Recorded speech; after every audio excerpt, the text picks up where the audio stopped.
Have you ever wondered if those UFOs that you've seen in videos or perhaps real life come from distant planets or other solar systems? Since there isn't very many records of UFOs entering into Earth's orbit from space, what if they're coming from our own inner Earth? It's all happening.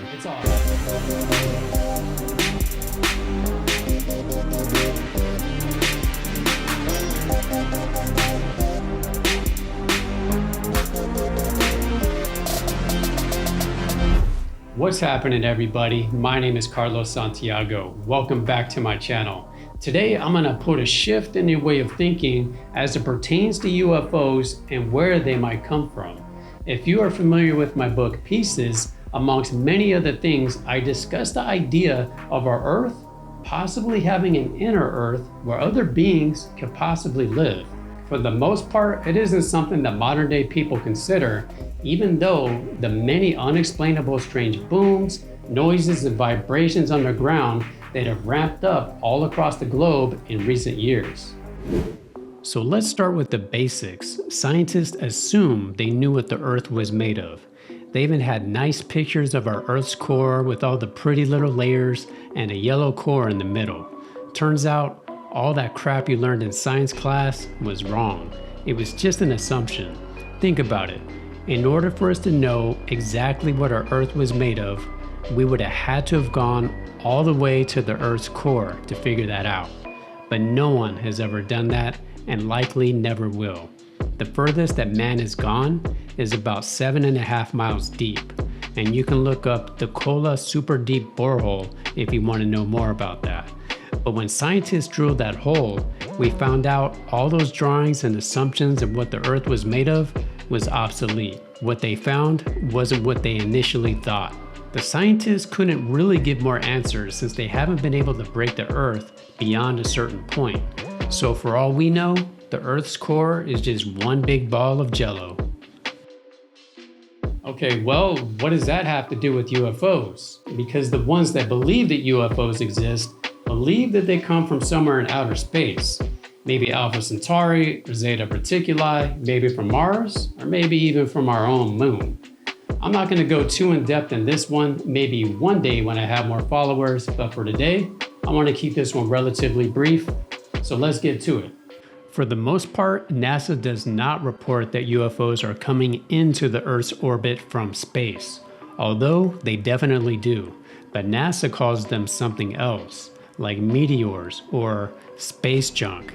Sometimes this space junk burns through the Earth's atmosphere and lands in our states, and the government quickly collects the unimportant remains and hauls it off, never to be seen again.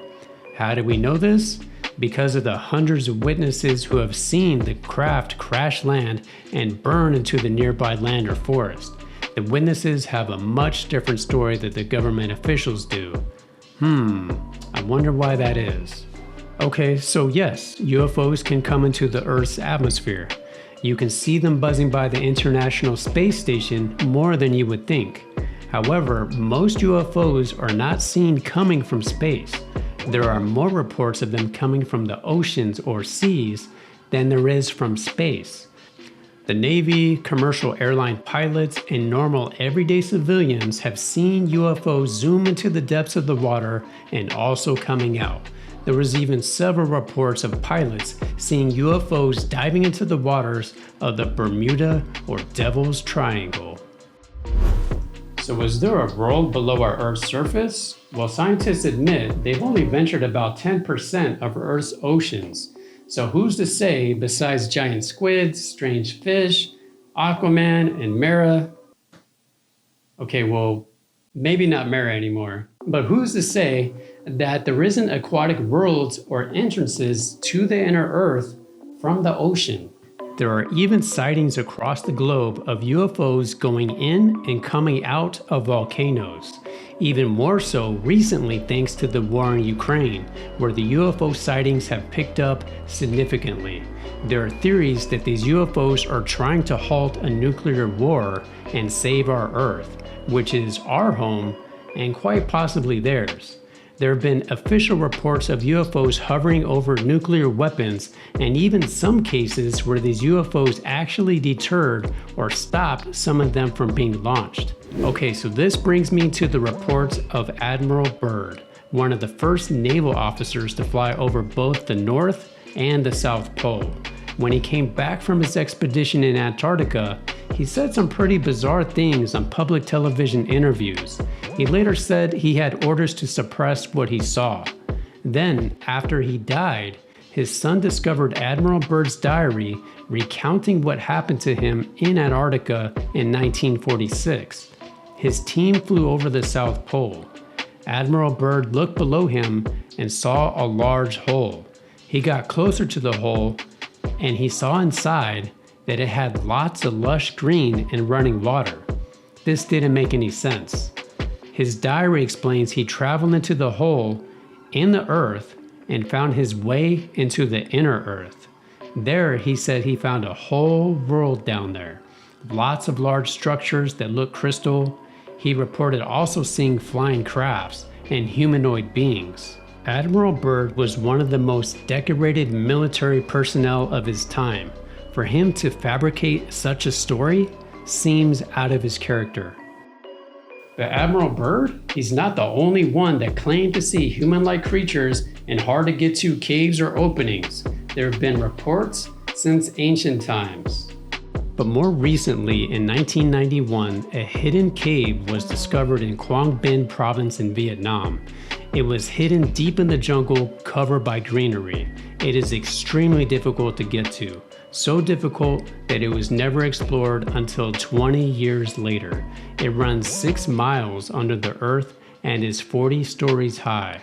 It is filled with lush vegetation and has its own ecosystem with flowing water. It is reported to be an entrance to the inner earth. Of course, not everyone believes that. Local residents report to see humanoid beings coming out of the cave. The residents believe they live deep inside the cave, and they have reptilian traits. Local residents are not the only people to see these beings. There was reports in the 1970s that US soldiers saw reptile humanoids lurking in caves during the Vietnam War.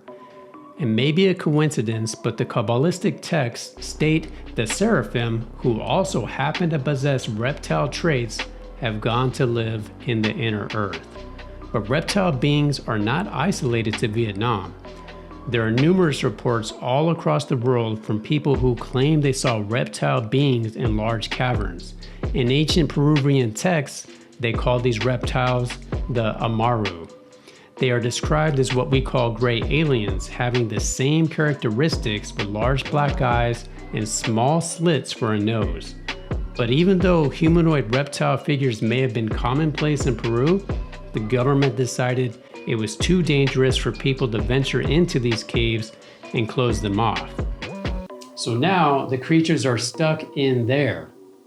Or maybe we are stuck out here. Who knows?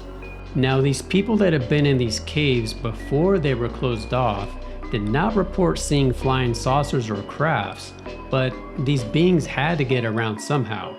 The inner earth seems to be a large network of underground caverns and tunnels. I say that because similar creatures are found in various places around the world. There isn't just one isolated area where these beings are being seen. So now, this brings the questions. Are these creatures the same creatures spotted in UFOs that our cameras observe on the moon and in space? Are these beings inhabiting our inner Earth as a result of a crash landing from space? Or were they originally from Earth all along? And if these aliens were here long before mankind, then are we the aliens invading?